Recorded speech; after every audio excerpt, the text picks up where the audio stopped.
desidido ka na mag long ride, excited ka na mag long ride, pinayagan ka na din. Pero hindi mo pa alam kung ano nga ba ang mga dapat mong dalin. Hi guys! Welcome back to my channel. So for this vlog, ang pag-uusapan natin ay yung ating mga long ride essentials.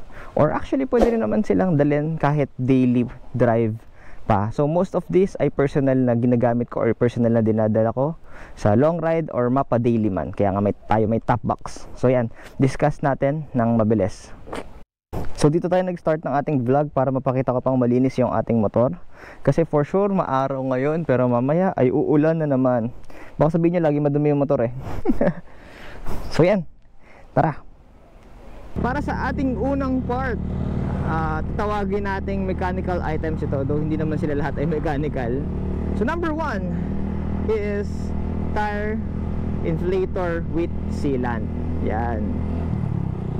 So ito napakagandang item nito. Last year ko pa ata naman to natuklas. Pero syempre applicable lang to sa mga tubeless, no? And may ka-partner to na which is sasabihin ko din mamaya. So kapag napako kayo or basta na-flat kayo, basta natanggal, ganda tanggalin natin yun na naka-flat sa atin. So lalagay lang natin ito sa ating pito. And then kagandahan nito may sealant na siya and hahanginan din niya yung ating gulong. So yan, number 1. Syempre kapag long ride, no, ayaw mo namang maging perwisyo ka sa grupo or ikaw mismo sa sarili mo, di ba? Hanap ka pa ng vulcanizing. So most likely pag long rides ay hindi naman natin kabisado yung lugar kung nasan yung mga vulcanizing. Yan. And then pangalawa naman is syempre tire inflator lang. Yung marami nang nauuso ngayon. Bumili ako actually sa Shopee, yung mura lang. Pero matagal na rin siya, siguro mga 3 buwan na rin siya sa akin. And kapag yan, para may PSI ang maganda para nisi-check nyo yung pressure ng inyong gulong mga bossing, kung underinflated ba or overinflated. Syempre depende rin din kasi sa dadaanan natin yan, kaya minsan ina-adjust natin kung titigasan ba natin or lalambutan natin yung ating mga gulong. Kaya maganda na may dala din tayo niyan, even daily. Itong mga sinasabi ko ay kahit dalhin nyo daily, kasi compact naman sila, magagaan or maliliit lang din naman, lalo kung may top box naman kayo. Para sa katulad ko, kasi ako yung sigurista, so kapag na-flatan ako, at least kahit mag-isa ako, kaya kong solusyonan, di ba? And then number 3 ay yung ating kapartner nung isa, which is yung kapartner nung tire inflator with sealant.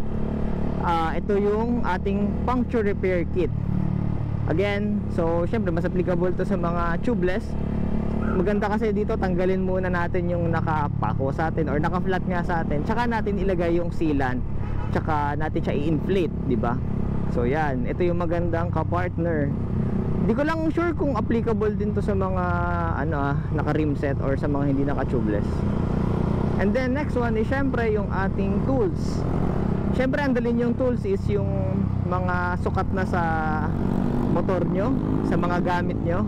Kasi useless na magdala kayo ng sandamakmak na tools kung hindi naman nakasukat doon sa mga paglalagay nyo or paggagamitan nyo. And syempre pwede namang yan, kailangan mag-focus pag umu-overtake eh.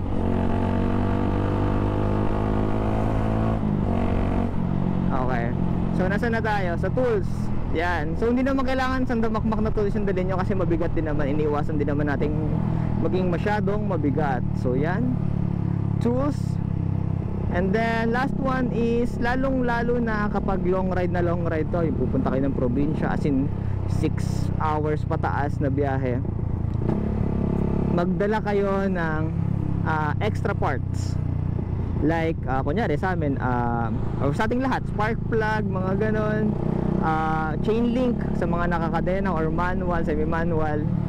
And then sa mga scooter, I think belt ang tawag, lining belt ba ang tawag, not really sure, nakalimutan ko na, tagal ko na kasi hindi naka-scooter eh. So yan, yung mga, or depende kung ano yung mga parts na sa tingin nyo kailangan yung dalhin. Yan yung mas mabuti nang may extra kayong dala. Kasi lalong lalo na kung di natin kabisado yung lugar, liblib na liblib or probinsya, mas okay na yung sigurado, di ba? Kesa naman magtulak kayo, lalong lalo na kung abutan kayo ng gabi, ganyan. So yan ang ating first part. Alright, so tuloy tayo sa ating mga tips. Punta naman tayo sa second portion. Ito ay tatawagin nating personal items. Ano nga ba yung mga personal items na ito? So unang-una is yung ating first aid. Yan. Actually kaming grupo ay lately na lang namin to dinagdag sa dala namin. Actually ang may dala lang nito sa amin is yung isa kong ka-ride, si Bossing JB. Yan, shoutout sa'yo, miss you. Siya yung aming medic, tas ako yung mechanic, tas yung isa ay public relations. So yan, going back, ang isa pa sa pwede nating dalhin, lalo pag first mga long rides pala, sorry, is yung ating first aid kit. So meron naman nabibili sa Shopee, sa Lazada, yan. Depende na lang sa kung gaano kadami or anong set yung gusto nyong bilhin. Pero importante yan. Kasi maraming so syempre pinagpapanalangin natin na walang aksidente or something ganun. Pero hindi naman natin din maiiwasan, din natin masasabi. Maganda na may dala din tayo para sure. Then so yan, first aid. And then next one is yung ating rain gears. Syempre naman, ang hirap naman na ang layo nyo na, tas hinto kayo ng hinto dahil umuulan, or worse, hindi kayo makaalis dahil umuulan, diba? Para iwas abala din, iwas tagal sa biyahe, magdala na kayo ng raincoat. Mas maganda din yung meron akong nabibili ngayon kung hindi water resistant yung mga sapatos nyo, pwede naman yung mga cover sa paa. Nagaganon din ako dati, kaso ngayon hindi na kasi madulas siya lalo pag sa gantong naka-manual, di ba? Syempre nagigiring tayo, nadudulas ako, tsaka lalo pag binababa yung paa. Pero sa scooter tingin ko okay naman yung kasi nandun lang naman yung paa niya sa footboard, di ba? So yan yung pangalawa natin, yung ating rain gears para iwas sakit, iwas pampatagal sa biyahe. Next natin na part ay mga di naman masyadong pero sabihin natin essentials na konti, personal pa rin naman. Unang-una is power bank, lalong-lalo na kung probinsya kayo pupunta, lalo nung last na vlog ko, which is yung sa Kasiguran. Pag mga ganong probinsya, minsan wala talagang kuryente, or lalo kapag camping kayo, syempre medyo bihira yung saksakan, ganyan. So maganda na meron kayong power bank para may supply pa rin kayo ng kuryente, or kung magcha-charge kayo, kung para sa mga ilaw, ganun.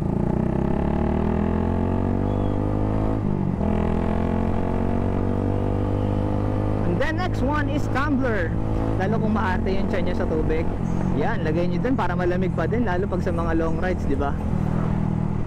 Pag sa nagpapahinga, para tipid din, or kung kape gusto nyo ilagay, yan, tumbler. And then next one is candy and snacks.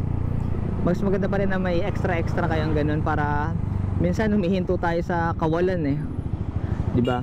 Para at least meron kayong baon-baon. O diba, nagkabanggaan pa sila. Nice one, nagsasalubong. Parehas naman sila nakangiti, pero wala namang gasgas Nice one. So asan na nga ba tayo sa vlog? So yan, candy and snacks.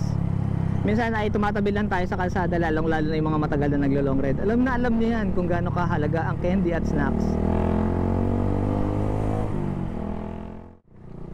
Para sa ating mga medyo hindi naman kailangan add-ons, though kailangan pala dagdag ko na agad yung ating extra money. Yan, syempre may bigla kayo masiraan, or gusto nyo bumili ng pasalubong, may mga magandang puntahan, syempre extra money.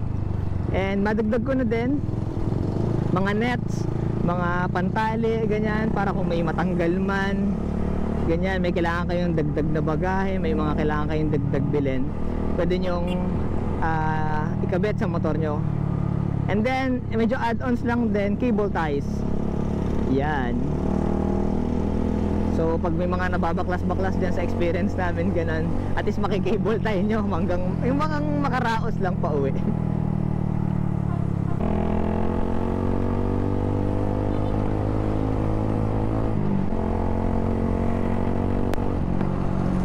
pala ang ating kasama ngayon. Short ride lang kami, actually may kawayan lang kami pupunta. Yan, naka-classic. Pero hindi naka-formang classic.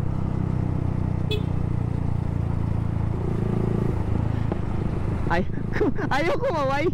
Sungit, ayaw kumaway. So yan, pupunta tayo na may kawayan ngayon. Yung mga kasama namin ay naka-jeep. Mamaya ang pauwi, try nating dumaan ng Philippine Arena sa gabi para makita natin. Tagal ko na rin hindi nakakapunta dun eh. Nang gabi. Pero actually last time nakapunta pa ako ng umaga dun.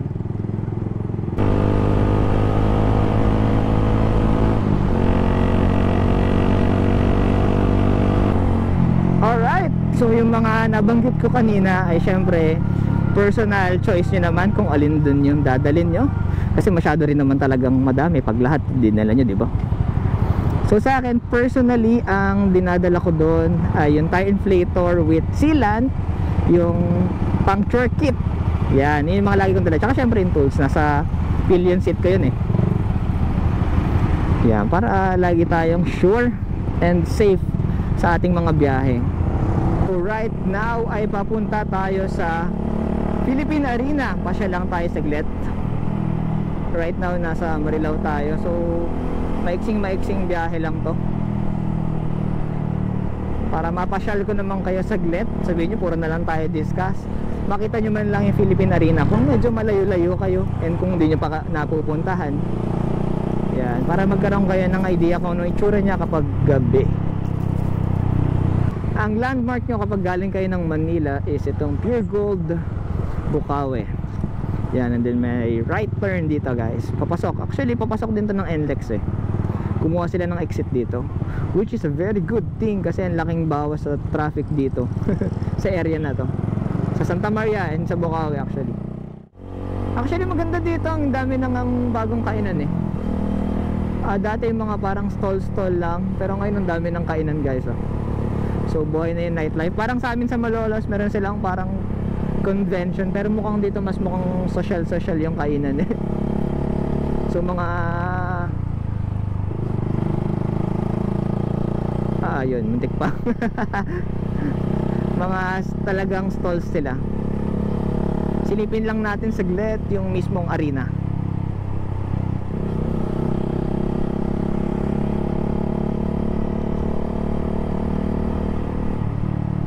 Ito yung munisipyo Bukawi, ito ata I think.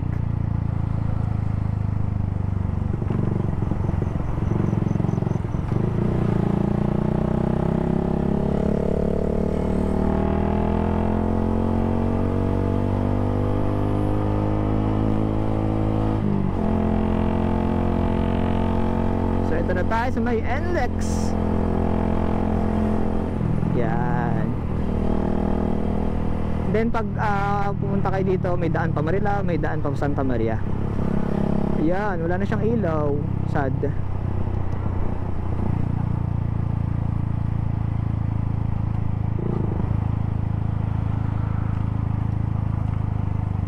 Ang lungkot naman, wala nang ilaw.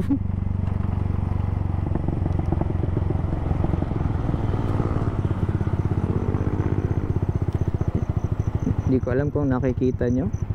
Wala na yung mga dating tambayan dito. Dati may tambayan dun eh. Pero pag umaga ay syempre bukas to for mga nagja-jogging, mga nagbabike, ganun. Buksan mo nga, parang may ilaw pa yun sa likod. Saka buksan mo yung headlight, yan. Hindi mo masyado yung ilaw. 1, 2, 3, go.